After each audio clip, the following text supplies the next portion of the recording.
أعوذ بالله من الشيطان الرجيم بسم الله الرحمن الرحيم وممن خلقنا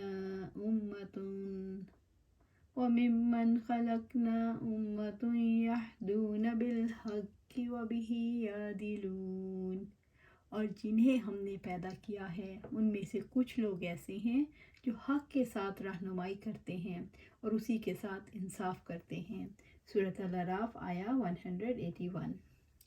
اللہ رب العزت نے فرمایا، ہم نے جنہیں پیدا کیا ان میں ایسا گروہ بھی ہے جو حق کی طرف رہنمائی کرتا ہے، جو حق کا علم رکھتے ہیں، عمل کرتے ہیں، اس کی تعلیم دیتے ہیں، اس کی دعوت دیتے ہیں۔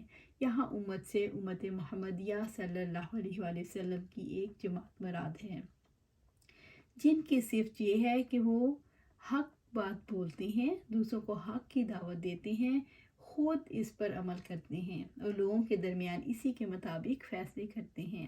یہ وہی لوگ ہیں جن کے بارے میں رسول اللہ صلی اللہ علیہ وسلم نے حدیث میں فرمایا، انہوں نے فرمایا، حضرت معاویہ رضی اللہ تعالیٰ عنہ فرماتے ہیں کہ میں نے آپ صلی اللہ علیہ وسلم کو یہ فرماتے ہوئے سنا، اور یاد رکھو یہ امت ہمیشہ اللہ تعالیٰ کے حکم دین پر چلے گی یہاں تک کہ قیامت آ جائے۔